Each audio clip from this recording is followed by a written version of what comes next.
이 신앙생활의 현실적인 유익이라는 말이 쉽게 표현해 보면 교회를 다니면 무엇이 좋은가 정도로 표현할 수 있겠습니다.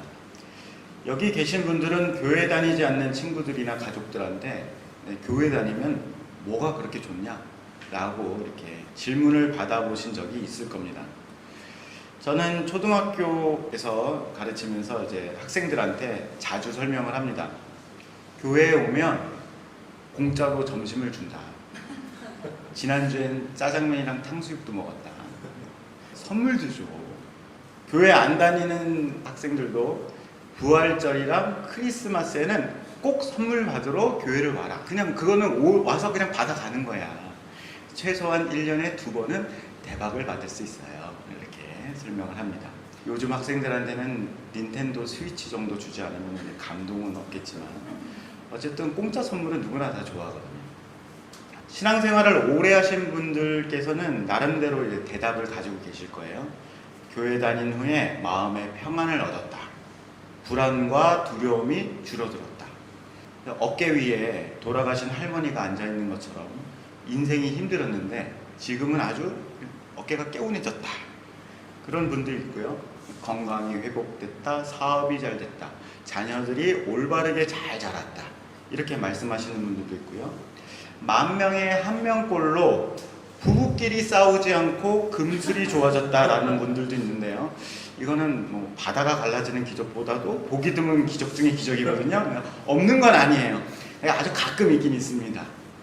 저는 국민학교 시절에 헌금 빼먹고 교회 앞에 있는 오락실에 가는 재미로 주일학교를 다녔습니다. 중학교 2학년이 돼서 예수님을 진짜 예수님이 살아계시는구나. 예수님이 나를 구원해 주셨구나 라는 것을 깨달았어요. 그래서 한 40년 동안 신앙생활을 이어오고 있습니다. 제 꿈은 장로님이었는데요. 목사밖에 못 돼가지고 좀 아쉽습니다. 하지만 저는 신앙생활을 통해서 많은 유익을 얻었습니다. 제가 이제 명색이 목사인데 교회 다니면 무엇이 좋은지 질문을 받으면 뭔가 목사답게 이제 설명을 해야 되잖아요. 그래서 제 나름대로 정리를 해봤습니다. 우선 사람들이 말하고 있는 신앙생활의 유익 중에서 아닌 것을 좀 골라내겠습니다. 신앙생활을 하면 좋은 점이 무엇인가 라고 질문을 하면 가장 많이 답하는 게 아마도 우리가 죽으면 천국에 갑니다 라는 것을 말할 것입니다. 저도 어릴 적에는 이것이 가장 좋은 대답이라고 생각을 했었거든요. 근데 신학교에 가서 공부를 하다 보니까 이게 별로 좋은 대답이 아니라는 것을 깨닫게 되었습니다. 우선 성경에서는 우리가 죽어서 천국에 간다는 가르침이 없습니다. 우리가 죽으면 우리 영혼이 저기 멀리 안드로메다 어딘가에 날아가서 하얀 드레스에 무지갯빛 보석을 치장하고 궁궐 같은 맨션에 살면서 산의 진미를 먹고 걱정 근심 없는 천국에서 살 수 있다라는 말씀은 성경에 전혀 없습니다. 성경은 하나님 나라가 저기 멀리 있는 게 아니라 우리에게 찾아온다고 이야기합니다. 그렇다면 우리가 죽으면 어떻게 될까요? 성경에서는 확실히 이렇게 된다라고 나와 있지 않습니다. 우리가 죽어서 하나님 앞에 선다라는 말씀은 있습니다. 그래서 우리가 하나님 앞에서 우리의 존재와 우리의 행위가 어떠했는지를 평가받게 되죠.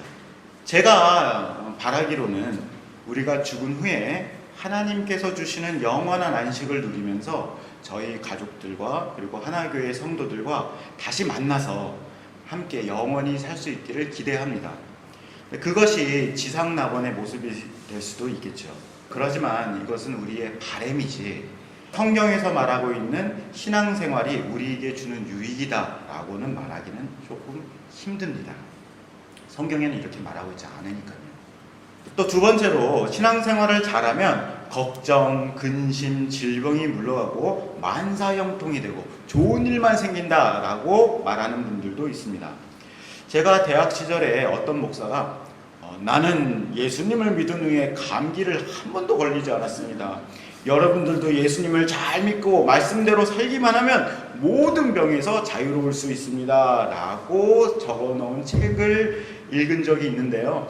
여러분 이게 다 거짓말인 거 알고 계시죠?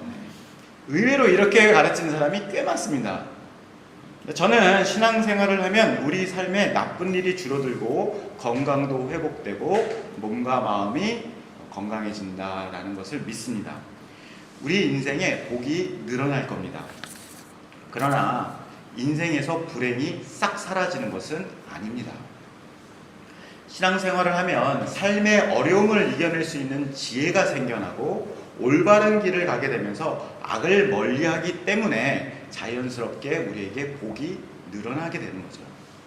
만약 저에게 100년 뒤에 100억을 받을래? 아니면 지금 당장 100만 원을 받을래? 선택해봐라 라고 하면 저는 당연히 지금 100만 원을 받는 것을 선택하겠습니다.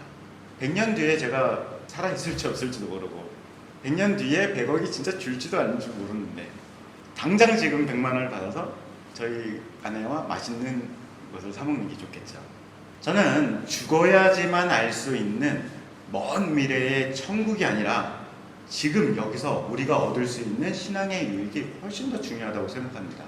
그래서 교회 다니는 사람들이 예수님을 믿으면 천국에 갈 수 있어요 라고 하는 말이 사람들한테 별로 어필이 되지 않는 겁니다.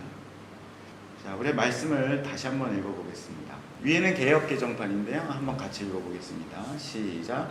일하는 자에게는 그 삭시 은혜로 여겨지지 아니하고 보수로 여겨지려니와. 쉬운 성경으로도 한번 읽어보겠습니다. 시작. 일을 해서 품삯을 받는 사람은 그가 받는 품삯을 당연히 받을 것을 받는 것으로 생각하지 선물을 받는 것으로 생각하지 않습니다. 오늘 이 말씀을 보면 일하는 사람이 대가를 받는다는 거죠. 내가 일을 했으니까 당연히 받아야 할 것을 받는다고 생각을 합니다. 이렇게 내가 당연히 받아야 될 것을 받는다라는 것은 은혜가 아니라는 거예요. 그것은 대가입니다. 그러나 만약 일을 하지 않았는데도 받았거나 일을 조금 했는데도 많이 받았거나 하면 그것이 은혜로 여겨진다는 겁니다. 쉽게 이해를 하기 위해서 제가 표로 정리해봤습니다. 왼쪽을 보시면 왼쪽은 내가 행동한 것이 얼마나 가치 있다라고 내가 생각하는 거죠. 그리고 나는 어떤 사람이야, 나는 이만한 자격이 있어 라고 생각하는 게 이제 왼쪽입니다. 왼쪽의 윗부분은 자기 자신에 대한 가치를 높이 평가하는 거고요. 그리고 이제 아래쪽은 내가 할 것이 좀 부족해, 좀 안 됐어 라고 이렇게 생각하는 거죠. 그리고 오른쪽에 있는 붉은색은 이제 내가 받은 것, 지금 내가 손에 가지고 있는 것이 내가 한 것만큼 내가 많이 받았어 라고 생각하는 것이고요. 오른쪽에 아래쪽에 있는 것은 내가 조금밖에 없어, 나는 왜 이렇게 조금밖에 없을까 라고 생각하는 것입니다. 일을 많이 한 사람이 충분한 월급을 받는 경우가 이제 위에 있는 노란색입니다. 노란색 화살표죠. 그건 당연한 거예요. 그걸 대가라고 부릅니다. 대접받을 만한 자격이 있는 사람이 존중을 받는 것도 이제 당연한 거죠. 노란색입니다. 근데 이런 것을 은혜라고 부르지는 않는다는 거예요. 그런데 이제 밑에 나는 일을 안 했고 부족하고 자격이 없고 연약한 사람인데 충분한 대가를 받았어. 그리고 다른 사람이 나를 존중해줘 라고 한다면 이 녹색 화살표가 되는 겁니다. 이것을 은혜라고 부른다는 것입니다. 밑에서 위로 녹색 화살표처럼 올라가는 것을 뭐라 그래요? 정비례 그래프라고 하는 것이요. 이거 시험에 나옵니다.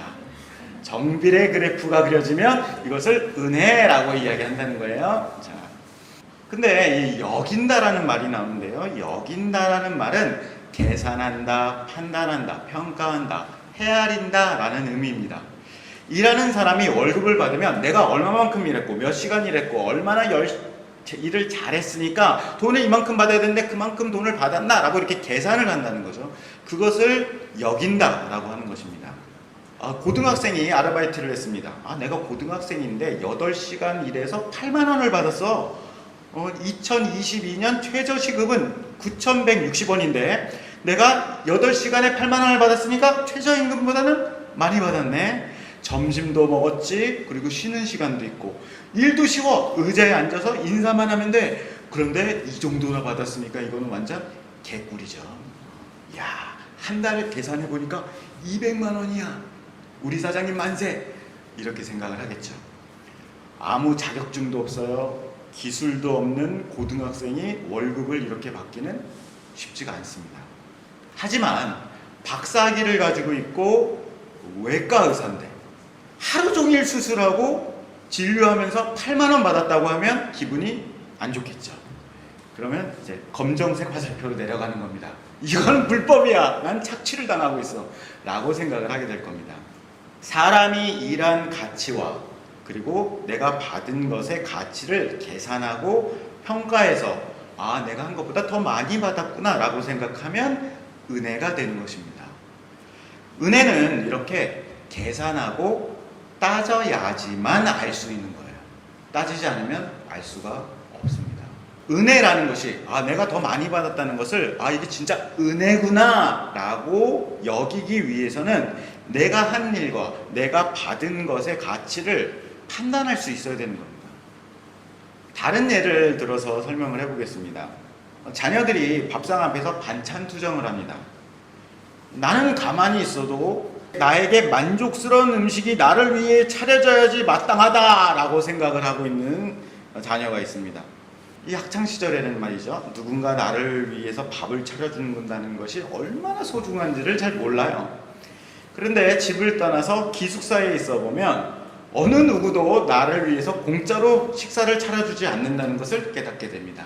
밥 한 끼를 먹기 위해서는 얼마나 수고를 해야 되는지, 이것을 차리고 치우고 설거지하는 게 얼마나 번거로운 일인지, 그리고 이 밥상 하나가 얼마나 마음이 들어가 있는 것인지에 대해서 깨닫게 되는 거죠. 나는 아들답게 살지도 못했고 부모님께 효도하지도 못했는데 엄마는 나를 위해서 밥상을 차려주셨구나 라는 것을 알게 되죠. 나의 어리석은 생각과 그리고 나의 어리석은 행동과 그리고 어머니의 수고를 헤아려 보면 이제 화살표가 어디로 가요? 이제 정비례 그래프가 되는 겁니다. 아, 이게 부모님의 은혜구나 라고 깨닫게 되는 것입니다. 그러니까 은혜를 받아놓고 이제 아, 그게 은혜구나 라고 여길 수 있게 되는 거죠. 이 은혜를 은혜로 여길 수 있게 되면 아, 얘가 이제 좀 컸구나, 이제 사람 구실하겠구나 라고 생각할 수 있는 것입니다. 제가 저희 초등학생들한테 부모님의 은혜라는 것을 설명하는데요, 이해를 못하는 경우가 많더라고요. 그래서 저는 정말 놀랐습니다. 자기가 사랑을 받고 섬김을 받고 대접을 받는 것이 아주 당연하다고 여기기 때문에 부모님의 은혜가 무엇인지를 이해를 못하고 있는 거죠. 부모님이 나를 낳았으니까 당연히 그렇게 해줘야 되는 거 아니야? 라고 생각하고 있는 학생들이 상당히 많았습니다. 오히려 부모님이 왜 나한테 이 정도밖에 안 해주나? 나는 왜 이것밖에 못 받음? 라고 이렇게 생각하는 경우가 많더라고요. 그러니까 불만이 가득한 거죠. 저희 학교 다니는 학생들은 대단히 잘 사는 집안의 학생들이거든요. 풍족해야 너무 넘칩니다. 그런데 항상 불만족스러워 하더라고요. 내가 어떤 사람이고 내가 무엇을 했고 라는 것에 높은 가치를 부여하고 다른 사람과 부모님께 받은 것을 과소평가한다면 은혜를 은혜로 여기지 못하고 항상 인생이 불만족스러운 것입니다. 로마서 4장 5절 함께 읽어보겠습니다. 시작.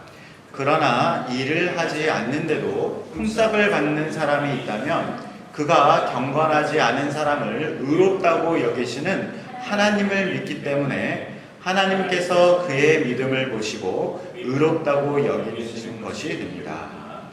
우리가 흔히 듣는 예수님의 은혜라는 말에 대해서 생각을 해보겠습니다. 올바르게 사는 사람, 경건하게 사는 사람이 복을 받고 악한 사람, 잘못 행동하는 사람은 벌을 받아야 되는 것이죠. 이것이 당연한 대가이고 당연한 결과입니다. 그런데 교회에서는 예수님께서 죄인을 위해서 대신 벌을 받으셨고 죽으셨다가 부활하셔서 사람들에게 생명을 나눠주셨다고 배우죠. 그래서 저주를 받아야 되는 죄인이 마땅히 저주를 받는 것이 아니라 오히려 생명과 복을 받게 된다는 거예요. 내가 올바르게 살지도 않았는데 복을 받고 충분히 정직하지도 않았는데도 하나님의 자녀다, 너는 하나님의 아들이다, 딸이다 라고 인정을 받는다는 겁니다.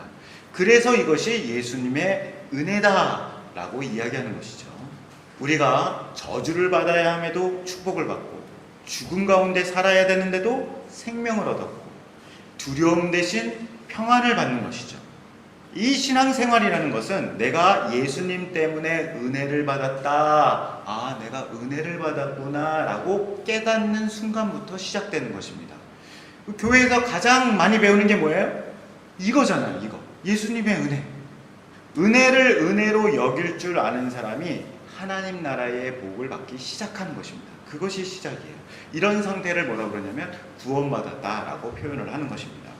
그런데 이 은혜, 예수님의 은혜라는 것을 모르면 신앙생활이라는 것도 없는 겁니다. 만약 어떤 사람이 내가 능력도 많고 얼마나 괜찮은 사람인데 하나님께서 나를 사용하시기만 하면 아주 그냥 위대한 일을 하실 수 있어. 그러니까 나를 구원하신 거야. 혹은 저 사람은 저렇게 잘났으니까 하나님께서 저 사람을 불러서 위대한 하나님의 종으로 삼으셨구나 라고 이렇게 생각한다면 은혜라는 것을 모르는 사람입니다. 저희가 대학생 때 그런 생각들 많이 했어요. 하나님께서 나를 사용하시지 않으면 손해야. 이런 자법으로 좀 많이 살았거든요. 로마서 11장 6절을 함께 읽어보겠습니다. 시작. 만일 은혜로 된 것이면 행위로 말미암지 않음이니 그렇지 않으면 은혜가 은어되지 못하느니라. 네. 사실 하나님께서 능력이 없어서 뛰어난 사람이 필요한 것일까요? 하나님께서는 돌멩이로도 하나님의 백성을 만드실 수 있는 분이죠. 사람이 아무리 최선을 다한다고 해도 하나님의 최악보다 못한 법입니다. 사람의 능력 때문에 하나님께서 구원을 주셨다라고 하는 생각은 은혜를 은혜되지 못하게 만드는 거죠. 나는 구원을 받을 만한 자격이 있는 사람이야. 그러니까 하나님께서 나를 부르셨지 라고 생각한다면 교회를 다니면서도 불행하게 되는 것입니다. 자, 이렇게 은혜를 은혜라고 헤아리는 능력은 예수님을 믿을 때 한 번 하고 끝나는 게 아닙니다. 우리의 모든 삶에서 이게 하나님의 은혜였구나 라는 것을 깨닫게 되는 것이죠. 고린도전서 4장 7절을 함께 읽어보겠습니다. 시작. 내게 있는 것 중에 받지 아니한 것이 무엇이냐. 우리가 받을 만한 일을 해서 하나님께서 주신 것이 몇 개나 있을까요? 여러분이 눈을 감고서 생각해 보십시오. 이거는 절대로 나한테서는 없어서는 안 돼. 이것은 꼭 내 인생에 있어야 돼 라고 생각할 만한 것은 다 공짜로 받은 겁니다. 우리의 생명이 담겨있는 이 몸, 우리에게 무한한 사랑을 주시는 부모님, 내가 무엇을 할 수 있고 생각하고 해낼 수 있는 능력, 재주, 사랑하는 배우자, 그리고 우리의 가장 소중한 아들과 딸, 이거 다 공짜로 받은 거예요. 여러분 중에 부모가 되는 시험에 합격해서 합격한 사람은 이 사람은 부모가 될 만한 자격이 있구만. 그러니까 아들 하나, 또 시험 잘하면 쌍둥이 둘, 이렇게 자녀를 얻은 분이 아무도 없죠. 부모가 될 자격이 없는데도 자녀를 얻은 것입니다. 그러니까 우리의 인생에 있어서 가장 중요한 것은요, 우리가 노력해서 얻은 게 없어요. 다 거저받은 것입니다. 그래서 은혜라고 하는 것이죠. 우리가 살면서 그래도 노력을 하잖아요. 근데 이 노력이라는 것은 하나님께서 우리에게 주신 것을 보호하고 지키고 더욱 아름답게 가꾸기 위해서 열심히 노력하는 것이죠. 은혜로 받았기 때문에 이것을 소중하게 여기려고 하는 노력인 것이지 그것을 하나님께 얻기 위해서 노력하는 것이 아니라는 것입니다. 그럼에도 불구하고 우리의 인생은 내가 노력해서 손에 쥔 것은 대단해 보이고 하나님께서 우리에게 거저 주신 것은 별것 아닌 것처럼 가볍게 여겨지는 것이죠. 내가 이것을 잃어버릴까봐, 내가 이것을 없어지면 안 될까봐, 내가 더 노력해야 돼 라고 이렇게 불안하게 생각하면서 불만족스러운 인생을 살게 되는 것입니다. 신앙생활이라는 것은요, 우리의 인생에 가득한 하나님의 은혜를 헤아리고 그것을 볼 수 있는 눈을 넓혀가는 과정이라고 할 수 있습니다. 하나님의 은혜가 얼마나 크고 넓고 깊고 높은지를 헤아리는 만큼 신앙이 성장한다고 할 수 있습니다. 세상에서는요, 은혜라는 것을 찾아보기가 참 힘듭니다. 대체로 사람들이 생각하는 사고방식이 이렇습니다. 내가 땀을 흘렸으면 이 땀은 막 피가 같이 섞여져 있는 거예요. 내가 얼마나 노력을 했는데 라고 생각하는데, 다른 사람이 흘리는 땀은 소금물이잖아 라고 생각하죠. 남이 뼈가 부러져가지고 막 하고 있으면 야, 그거 참을만해, 괜찮아 라고 생각하는데, 내 손톱 밑에 가시가 박혀있으면 이거 이러다 나 죽는 거 아니야, 이렇게 생각한다는 거죠. 나는 존중받을 만한 고귀한 사람이지만 다른 사람들이 나를 못 알아줘. 세상은 나를 못 알아주고 있네. 내가 이렇게 열심히 노력하고 이렇게 열심히 살고 있는데 왜 나는 요것밖에 못 얻게 되는 거야 라고 생각하죠. 나보다 못한 사람이 성공하잖아요. 저희 나보다 못한 사람인데 저 사람이 저렇게 잘 돼서 이 세상은 불공평해, 쟤는 저렇게 성공해, 나는 왜 이래 라고 생각을 하는데요, 나보다 훨씬 잘난 사람이 묵묵히 열심히 세상을 성실하게 살고 있는 것은 눈에 안 보입니다. 사람들의 마음이 그래요. 세상에서는 이렇게 은혜라는 것을 생각하지 못하고 항상 검정색, 이 화살표만 생각을 하는 거죠. 그래서 은혜를 배우기도 힘들고 그런 은혜를 만나보기도 힘듭니다. 그런데 교회에서는요, 그런 은혜가 그냥 아주 흔해요.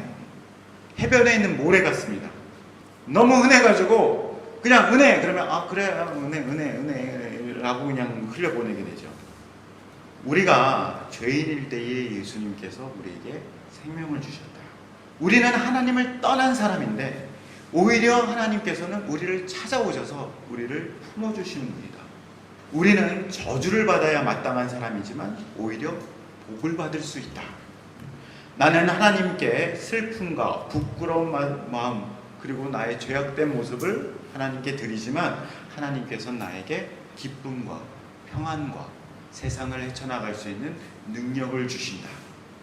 우리가 신앙생활을 통해서 지금 바로 얻을 수 있는 유익은 이 은혜라는 것을 헤아릴 수 있는 마음이 나에게 생긴다는 것입니다. 오늘 예배를 통해서 여러분이 다시 한번 이 은혜라는 것을 깨닫는다면 여러분은 은혜를 받으신 겁니다. 마지막으로 은혜를 헤아리는 마음을 얻기 위해서는 무엇을 해야 되는지 간단하게 살펴보겠습니다. 첫 번째로 자기 자신에 대해서 객관적인 평가를 할 수 있어야 됩니다. 이런 말이 있습니다. 세상 모든 사람들은 자기 잘난 맛에 산다. 대부분 사람들은 자기의 수고에 아주 높은 가치를 매기거나 아니면 자기가 대단한 사람인 것처럼 평가를 합니다. 그러나 하나님 말씀 앞에 자기 자신을 세워볼 수 있어야 합니다. 마치 그냥 거울 보지 않고 나 오늘 좀 잘생긴 것 같음? 라고 생각하지만 사실 거울 앞에 서면 얼굴에 뭐가 묻었었네? 라는 것을 깨닫게 되는 것처럼 나 자신을 하나님의 말씀 앞에 쓸 수 있어야 된다는 거죠. 거울 앞에 서 있는 것처럼 말씀으로 내 인생과 내 자신을 평가할 수 있어야 합니다. 물론 여러분들이 잘한 것도 있을 것입니다. 그리고 그 잘한 것들도 말씀에 비춰서 평가해 보시길 바랍니다. 그것이 정말 잘한 것인가? 나는 왜 이렇게 부족해? 나는 왜 이런 사람일까? 라고 생각하실 수 있을 것입니다. 하지만 하나님 말씀에 비춰서 다시 평가해 보시길 바랍니다. 자, 두 번째는 하나님께서 우리에게 베풀어 주신 것이 무엇인지, 그것이 얼마나 가치 있는 것인지를 알아야 합니다. 하나님께서 예수 그리스도를 통해서 우리에게 주시는 복은 아무나 얻는 것이 아닙니다. 원래는 경건하고 의로운 사람만 얻을 수 있는 것이죠.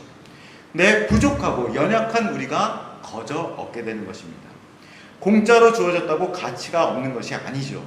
예수님의 물과 피가 다 쏟아지면서 예수님께서 귀하게 얻으신 것을 우리에게 나눠주시는 것입니다. 여러분이 잘한 것에 하나님께서 어떤 대가를 주셨는지, 혹은 우리가 못했지만 어떤 은혜를 주셨는지를 계산해 보시길 바랍니다. 이것은 말씀을 배워야지만 알 수 있는 것이죠. 자, 마지막으로 세 번째입니다. 이 은혜를 헤아리는 마음을 우리 생활에 실제로 적용해 봐야 합니다. 적용할 수 있는 시범적인 문제를 하나 내보겠습니다. 우리가 흔히 은혜로운 예배라고 이야기를 하거든요. 그 은혜로운 예배는 무엇일까요? 우리가 하나님께 드리는 것보다 우리가 이 시간 여기 나와서 하나님께 드리고 바치는 것보다 더 많은 것을 받을 때, 혹은 더 귀한 것을 받을 때 은혜로운 예배가 되는 것입니다. 솔직히 우리가 최선을 다해서 예배를 드리지는 않잖아요. 어저께 토요일 밤이니까 늦게까지 드라마 보다가 아침에 늦게 일어나서 오늘 허둥지둥 챙겨 나오는데 진짜 오늘 교회 빠질까 싶다가 이상구 목사님도 혼날까봐 예배에 꾸역꾸역 참석하죠. 원래 예배 준비를 못하는 사람은 예배에 참석할 수 없습니다. 죄인은 하나님 앞에 나올 수가 없습니다. 그런데 자격이 없는 사람이 하나님께 초대를 받아서 지금 이 자리에 앉아 있는 것이죠. 그냥 이제 귀찮아 오늘 예배 드리지 말까라고 생각했는데도 이 자리에 와서 눈을 감고 기도를 하게 되면 마음에 평안이 오고, 찬양을 하다가 나도 모르게 눈물이 나고, 말씀을 듣다가 내가 그렇게 살아야겠구나 라고 깨닫는단 말입니다. 원래는 하나님 앞에 오지도 못할 사람인데, 하나님 앞에 제대로 못 산 사람인데, 그런 사람은 벌을 받아야 되는데 오히려 기쁨과 감동을 받는다는 거죠. 하나님의 말씀으로 깨닫게 된다는 겁니다.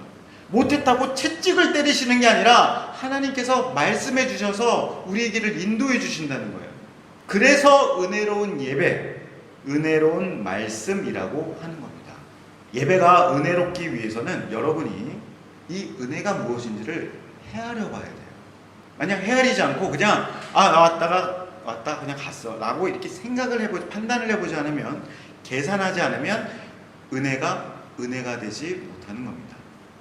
은혜를 헤아리는 마음에 따라서 실제적인 변화가 나타나는데, 궁서체로 나와 있죠. 궁서체로 나온 건 아주 진지하다는 뜻입니다. 사리분별력이 생긴다, 진정한 감사를 하게 된다, 사람이 관대해진다, 인간관계가 개선된다, 자발적인 헌신이 생긴다, 하나님 나라를 세게 된다, 그 세상을 보는 통찰력이 생긴다 등등 이런 실제적인 변화가 생기는데, 이것까지 하려면 이제 시간이 너무 기니까 나중에 시간이 되면 말씀을 나누도록 하겠습니다. 신앙생활을 하면 은혜를 헤아릴 수 있는 마음을 얻을 수 있습니다. 저는 이것이 신앙생활을 통해 얻을 수 있는 가장 기본 중에 기본이라고 생각합니다. 스포츠 코치들이 선수를 보면 딱 이렇게 눈에 띄는 게 있거든요. 이 선수는 기초가 아주 잘 돼 있어. 달리는 폼만 봐도, 흔드는 폼만 봐도 뭐가 달라, 크게 될 가능성이 있는데, 어떤 선수를 보면 쟤는 뭔가 잘하긴 하는데 기초가 좀 부족하네, 저렇게 하다가는 좀 성장하기는 힘들겠는데, 저 폼 고치지 않으면 부상당할 거야, 좋은 선수가 되긴 좀 힘들겠다 라고 이렇게 딱 눈에 보이거든요. 기본이라는 게 눈에 보여요. 저는 우리 사랑하는 하나교회 성도들이 신앙생활을 하면서 얻을 수 있는 이 가장 기본적이고 기초적인 유익을 지금 바로 받으시길 바랍니다. 여러분들에게 은혜를 헤아릴 수 있는 마음이 생기기를